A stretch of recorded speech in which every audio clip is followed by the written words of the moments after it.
हा मुख्यमंत्र्यांच्या लाडक्या चिरंजीवांचा जिल्हा आहे। गेल्या काही काळात विशेषतः यांनी वेगळा संसार मांडल्यापासून या भागामध्ये महिलांवरील अत्याचार, लूटमार, दरोडे, बलात्कार, मुलींच्या हत्या याचं प्रमाण वाढलं। गुंडांना कसं अभय दिलं जात आहे आणि या सर्व काळामध्ये लाडके खासदार तिथे फिरकतही नाहीत। कालची घटना, अक्षय शिंदे नंतरची जी घटना घडलेली आपण पाहिली, ती अत्यंत हृदयद्रावक, धक्कादायक अशीच। हे सगळे लोक कल्याण, अंबरनाथ आणि बीडलाच का असतात? का? अक्षय शिंदेचं तुम्ही निवडणुकीपूर्वी एन्काउंटर केलं, तुम्हाला राजकीय फायदा हवा होता। आता हा जो एक नराधम पकडलेला आहे, ज्याने त्या मुलीची हत्या केली, लैंगिक अत्याचार करून हत्या केली, लक्षात घ्या, त्याच्या बाबतीत देवेंद्र फडणवीस, राज्याचे उपमुख्यमंत्री, मुख्यमंत्र्यांचे त्या भागातले खासदार चिरंजीव गप्प काय? गप्प काय? हा पहिला प्रश्न आहे। बीडमधलं चित्र अत्यंत गंभीर आहे। लवकरच तिथे माननीय उद्धव ठाकरे सुद्धा परभणी आणि बीडला जातील, कधी ते तुम्हाला कळवण्यात येईल। बीडमधलं प्रकार जो आहे हा बिहारमधल्या अनेक जिल्ह्यामध्ये पूर्वी अशा प्रकारचा दहशतवाद चालायचा। गोपालगंज, बरं का, त्यानंतर पाटण्याच्या आसपासचे अनेक जिल्हे, आरा, अशा जिल्ह्यामध्ये अशा प्रकारच्या टोळ्यांचं दहशतवाद चालायचा। अपहरण, खंडण्या, हत्या, राजकीय हत्या आणि मग राजकीय हत्या करणाऱ्याला संरक्षण, एकेकाळी बिहारचं चित्र होतं। आज ते तुम्हाला बीड आणि कल्याण, अंबरनाथ, डोंबिवली आणि ठाण्यात दिसत आहे। देवेंद्र फडणवीस यांना मी आज एक व्हिडिओ पाठवला आहे, आपण तो पाहिला असेल, आपने देखा होगा। आदरणीय मुख्यमंत्र्यांनी हे पाहावं की बीडमध्ये कशा प्रकारे गेल्या काही वर्षामध्ये हत्या केलेल्या आहेत आणि त्या हत्यांच्या मागे कोण आहे, हा, आणि कोणाकोणाच्या हत्या झाल्यात आणि त्या हत्या दाबल्या गेल्या, ते कोण आहेत, कोणी केलं हत्या, याचा एक संपूर्ण माहिती एका व्यक्तीनं दिलेली आहे। आणि मी तो व्हिडिओ सोशल माध्यमाच्या वतीनं लाडके मुख्यमंत्री आदरणीय देवेंद्र फडणवीस यांना पाठवलं आहे। आपण जर सच्चे गृहमंत्री असाल तर तुम्ही ह्या सगळ्या गुन्ह्यांचा तपास करा। त्यांना अर्बन नक्षलवादाची फार चिंता आहे। इथे अर्बन नक्षलवादी आहेत, तिथे अर्बन नक्षलवादी आहेत। मग बीडमध्ये कोण आहेत? हा, तुमची पोरं आहेत का? बीडमध्ये तुमचे जावई आहेत का पोरं आहेत ज्यांना अभय दिलं जात आहे? बीडमध्ये गेल्या काही वर्षामध्ये 38 हत्या झाल्यात आणि 38 हत्या या राजकीय कार्यकर्त्यांच्या आहेत। त्यातले बहुसंख्य वंजारी समाजाचेच कार्यकर्ते आहेत। आपण पहा की माझ्याकडे माहिती होती ती आज समोर आलेली आहे। 29 तारखेला तिथे एक मोर्चा निघतो आहे, त्या मोर्चाला राजकीय स्वरूप देता येणार नाही। हा सर्व पक्षीय, सर्व समाज पीडितांचा मोर्चा आहे। सरपंच संतोष देशमुख यांच्या खऱ्या मारेकऱ्यांना अटक करा आणि बीडमधला नक्षलवाद, देवेंद्र फडणवीस सांगतात ना, तो अर्बन नक्षलवाद संपवा, कारण त्यांचा तो आवडता शब्द आहे, अर्बन नक्षलवाद। पण अर्बन नक्षलवाद देवेंद्र फडणवीस सांगतात तो वैचारिक असेल आणि इथे या अर्बन नक्षलवाद्यांच्या हातात जे बीजेपीचे कार्यकर्ते आहेत, नेते आहेत आणि मंत्री आहेत, खासदार आहेत, आमदार आहेत, हे अर्बन नक्षलवादी, त्यांच्या हातामध्ये बेकायदेशीर बंदूक आहेत, ते खून करतात भर रस्त्यावर आणि तो खून पचवला जातो.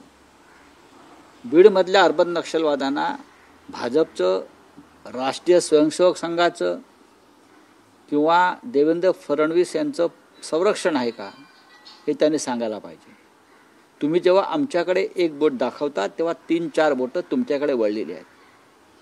बीडमधल्या हत्याकांडांचा, गुन्हेगारीचा सूत्रधार हा तुमच्या मंत्रिमंडळात आहे. तुम्हाला लाज वाटली पाहिजे देवेंद्र फडणवीस. एक नाही 2 मंत्री त्या भागातले ज्यांनी ही हत्याकांड घडवलेली आहेत हे तुमच्या मंत्रिमंडळामध्ये आहेत. कोणी भाजपमध्ये आहे तर कोणी अजित पवारांच्या मंत्रिमंडळात आहेत. शाहू फुले आंबेडकरांची नावं घेता ना तुम्ही. तुम्हाला लाज वाटते का यांची नावं घ्यायला? असा त्यांनी महाराष्ट्र घडवा असं कधी मार्गदर्शन केल्याचं माझ्या तरी स्मरणात नाही. देवेंद्र फडणवीस, आपण खोटं बोलण्याचं कृपा करून थांबवा. आपण राज्याचे मुख्यमंत्री आहात, आपण कायद्याचे रक्षक आहात. या राज्याचे गृहमंत्री जे आहात आपण झालेला ते फक्त विरोधकांचा काटा काढण्यासाठी झालेला नाही किंवा आपल्या सहकाऱ्यांचे आणि आपल्या पक्षाचे गुन्ह्यांवर पांघरून घालण्यासाठी आपल्याला गृहमंत्रीपद मिळालेलं नाही. आपल्याला महाराष्ट्राच्या जनतेचं, माय भगिनींचं रक्षण करण्यासाठी दिलं आहे. आपल्याला खूप चिंता असते लाडक्या बहिणींची, बरोबर ना? त्यांचे लाडके भाऊ आहात ना आपण. लाडका भाऊ, देवा भाऊ, लाडका भाऊ. परळी आणि आसपासच्या परिसरामध्ये अनेक लाडक्या बहिणींचं कुंकू पुसलं गेलेलं आहे आणि ते कुंकू पुसणारे तुमच्या मंत्रिमंडळामध्ये आहेत. तेव्हा लाडक्या देवा भाऊंनी या सगळ्या लाडक्या बहिणीच्या विधवा झालेल्या आहेत. त्यांच्या लाडक्या भावाचं जर खरोखर तो भाऊ असेल तर बदला घेईल. भाऊ असेल तर कायद्यानं बदला घेईल या सगळ्यांचा. हे मी आत्ता तुम्हाला सांगतो आहे.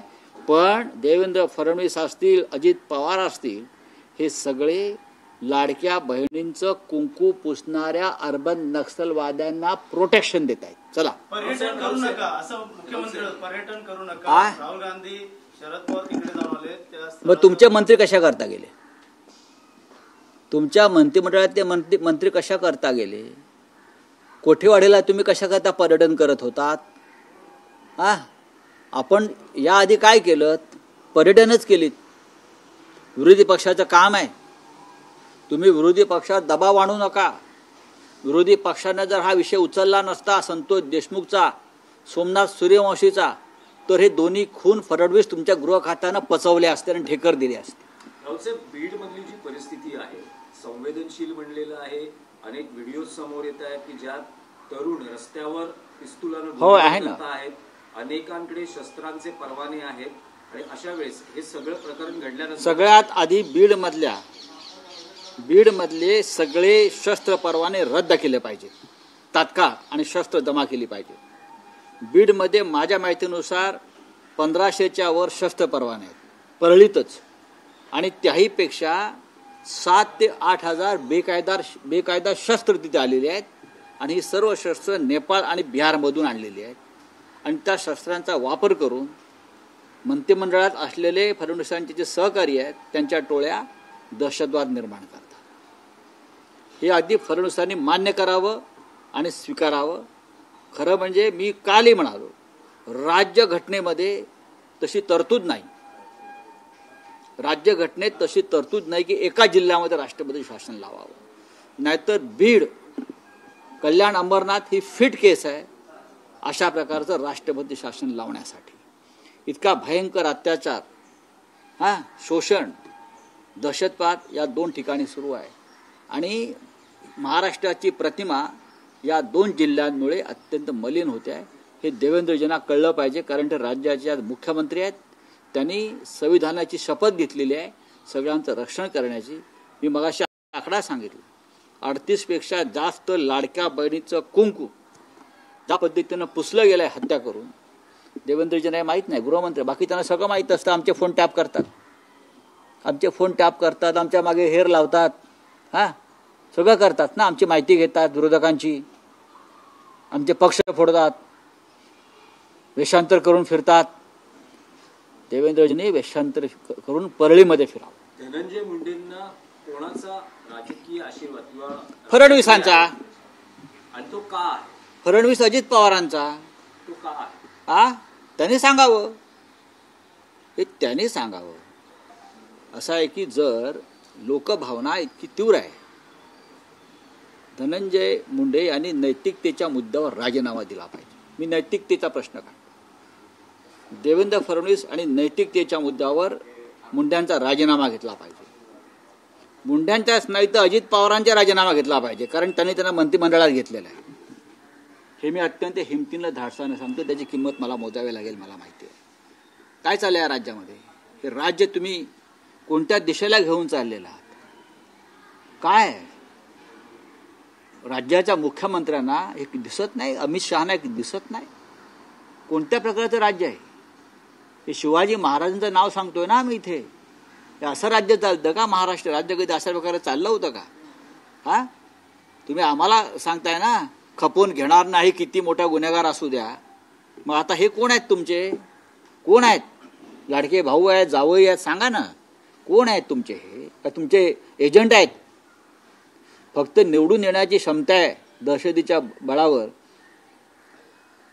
किमान 118 बूथवर धनंजय मुंडे यांनी मतदान होऊ दिलेलं नाही. हे तुम्हाला माहिती आहे का? व्हिडिओ आहे.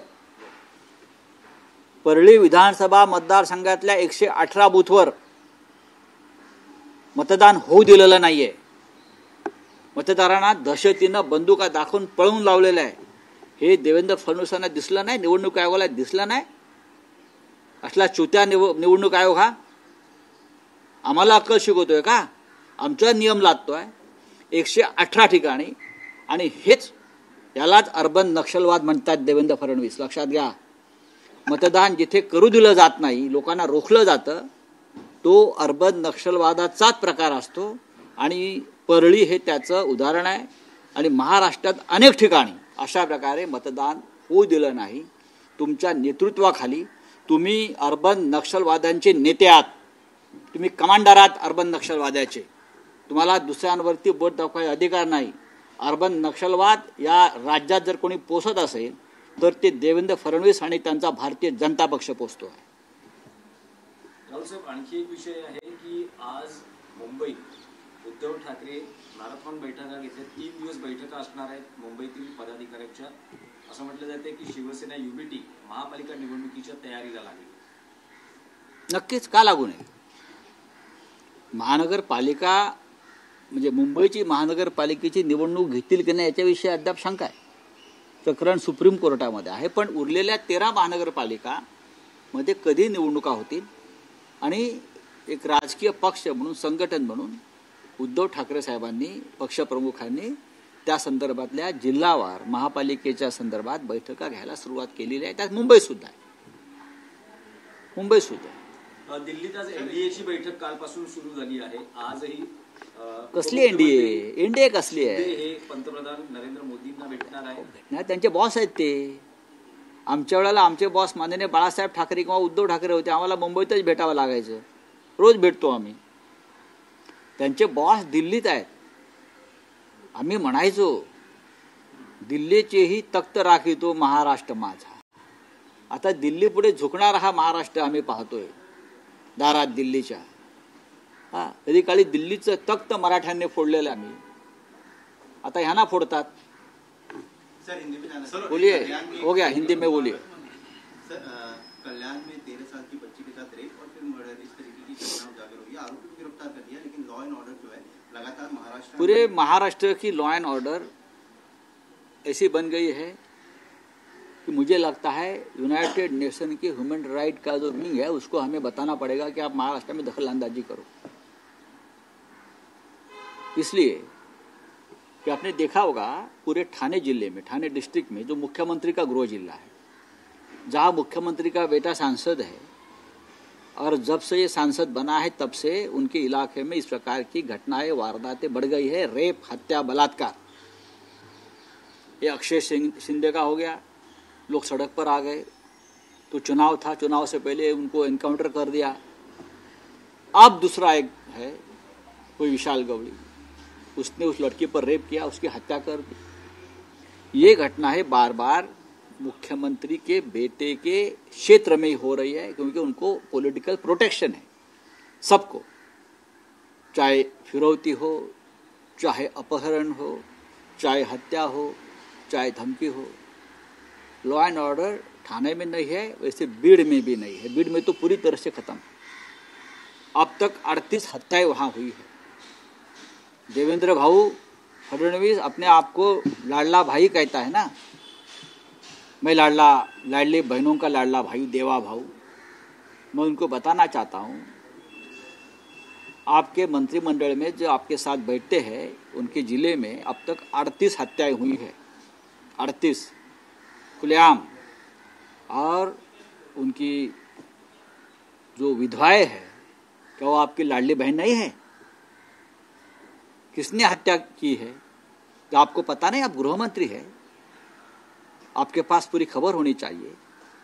नैतिकता के आधार पर अगर आपको लगता है कि एक्शन लेनी चाहिए तो उस मंत्री को हटा दीजिए सबसे पहले, जो उनका दबाव बना है पूरे जिले में।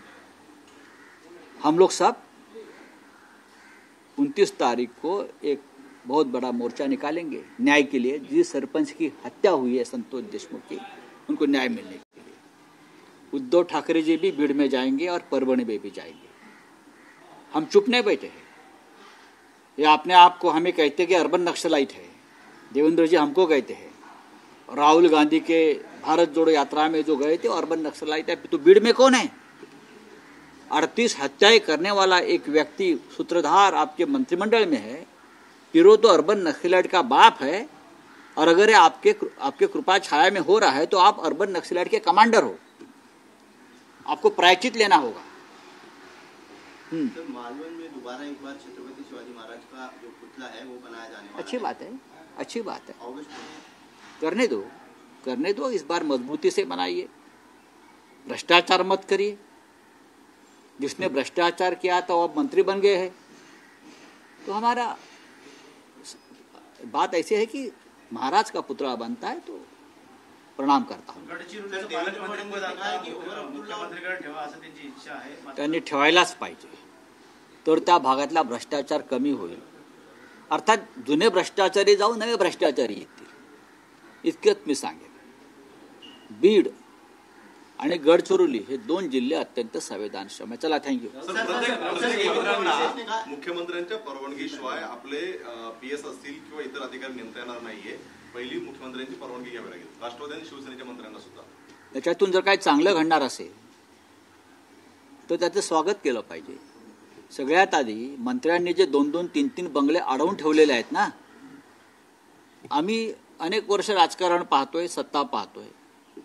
मुख्यमंत्र्यांनी किंवा मंत्र्यांनी एकपेक्षा जास्त बंगला घेतल्याचं आम्ही कधी पाहिलं नाही। बरं, एकच बंगला, वर्षा बंगला मुख्यमंत्र्यांचा, रामटेक बंगला गृहमंत्र्यांचा, चित्रकूट अमुक। आज मंत्री 2-2, 3-3 बंगल्यामध्ये काय करतायत? नक्की 3 बंगले कशा करता लागतायत? असं कोणतं महान कार्य करतायत? हा एक संशोधनाचा विषय आहे। देवेंद्र फडणवीस वर्षा बंगल्यावर जातील पण सागर ठेवणार। तुमचे डेप्युटी सीएम नंदनवन अधिक, अजून कोणतरी अधिक कशा करता? कोणत्या खाजगी कामासाठी त्यांना बंगले लागतात? द्या ना, मोकळे करा ना बंगले। तुम्हाला असं काय, तुम्ही तिथे लोळत काम करता का गाद्या टाकून काय? आणि आम्ही पाहिल्या मंत्रालयामध्ये मंत्र्यांची दालनं जी होती, 3-3, 4-4 दालनं मंत्री का घेत आहेत? एकेका मंत्र्याला 4-4 दालनं, 4-4 दालनं। हा एक नवीन पायंडा पडलेला आहे। असं कोणतं महान कार्य राष्ट्रहिताचं, महाराष्ट्र हिताचे करतायत की ज्यांना जागा पुरत नाही काम करायला? 4-4 दालनं मंत्र्यांना। पहा तुम्ही जाऊन, बंगले अडवले, दालनं अडवतायत। असं कधी या महाराष्ट्रामध्ये लूटमार याही पद्धतीची सरकारी झाली नव्हती। किती जागा लागते मंत्र्याला एका बंगल्यामध्ये? फार प्रशस्त बंगले आहेत हे। आम्ही तर कधी त्या बंगल्यात गेलो नाही।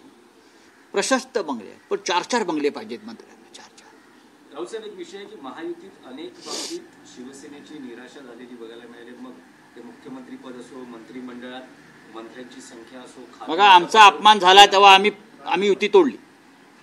स्वाभिमानाचा प्रश्न आला तेव्हा आम्ही बाहेर पडलो.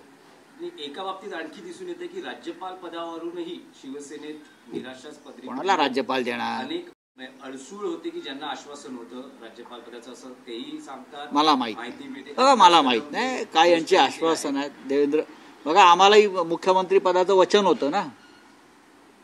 मुख्यमंत्री पदाचं वचन सगळ्यांसमक्ष होतं.